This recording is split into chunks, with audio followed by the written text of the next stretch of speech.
যুক্তরাষ্ট্রের 3টি সামরিক বিকল্প। এই মুহূর্তের সবচেয়ে চমকপ্রদ খবরটি হল মার্কিন সামরিক বাহিনীর সর্বোচ্চ পর্যায়ে বেশ কিছু কৌশলগত পরিকল্পনা চলছে।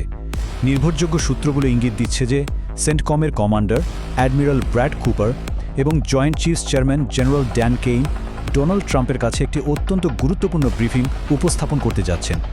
এই ব্রিফিংয়েই মূলত পরবর্তী পদক্ষেপগুলোর রূপরেখা চূড়ান্ত হবে। তো আসল বিষয়টা কি? রিপোর্ট অনুযায়ী মার্কিন সামরিক বাহিনীর টেবিলে মূলত 3টি আলাদা সামরিক বিকল্প রাখা হয়েছে। প্রথমত, বাণিজ্যিক জাহাজ চলাচলের জন্য কৌশলগত দিক থেকে অত্যন্ত গুরুত্বপূর্ণ হরমুজ প্রণালীর নিয়ন্ত্রণ পুরোপুরি নিজেদের হাতে নেয়া। দ্বিতীয়ত, ইরানের বিভিন্ন গুরুত্বপূর্ণ অবকাঠামো যেমন বিদ্যুৎ কেন্দ্র বা সেতুর উপর অত্যন্ত সংক্ষিপ্ত কিন্তু তীব্র মাত্রার হামলা চালানো।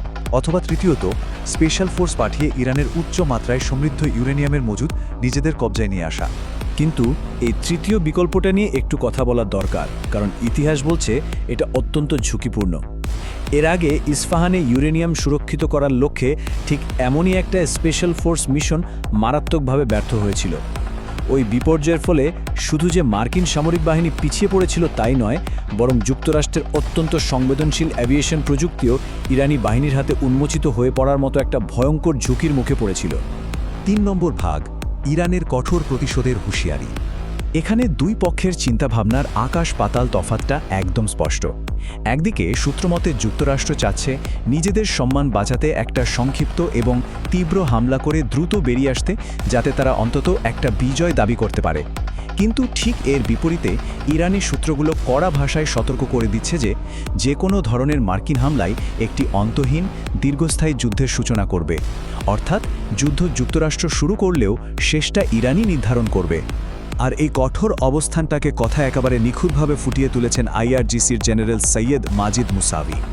তিনি প্রকাশ্যে পরিষ্কার করে বলে দিয়েছেন যে এই অঞ্চলে অবরোধ সৃষ্টিকারী মার্কিন যুদ্ধ জাহাজগুলোকে ঠিক সেই ধ্বংসাত্মক পরিণতির মুখেও পড়তে হবে যা এর আগে এই অঞ্চলের মার্কিন সামরিক ঘাঁটিগুলো দেখেছে।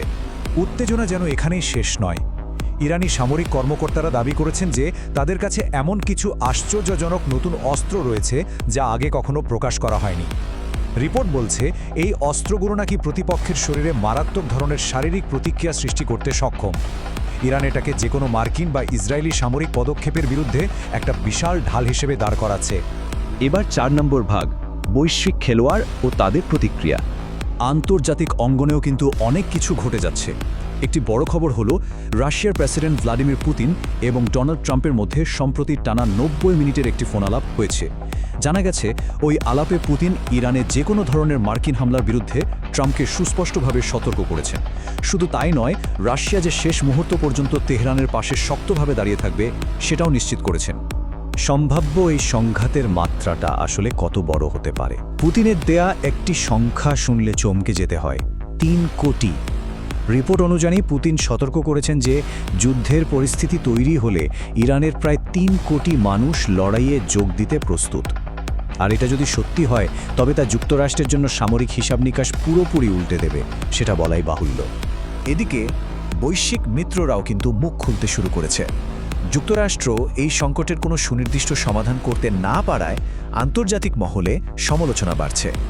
রিপোর্ট অনুযায়ী জার্মান চ্যান্সেলর ফ্রেডরিক মের্জ এই পরিস্থিতিটিকে এমনভাবে তুলে ধরেছেন যে মনে হচ্ছে বিশ্বমঞ্চের যুক্তরাষ্ট্র এখন প্রতিদিন ইরানের কাছে অপমানিত হচ্ছে। সর্বশেষ অংশ, 5 নম্বর ভাগ, উচ্চ রাজনৈতিক ঝুঁকি।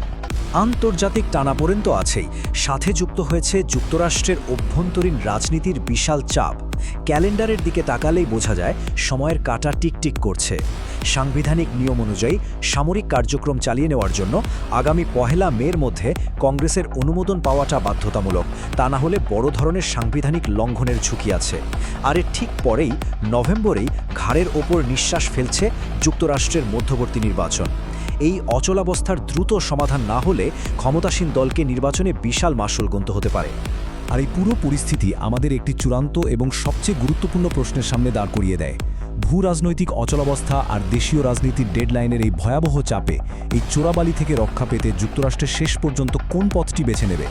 ওই 3টি সামরিক বিকল্পের কোনোটিতে যাবে নাকি কোনো কূটনৈতিক সমাধানের পথে হাঁটবে?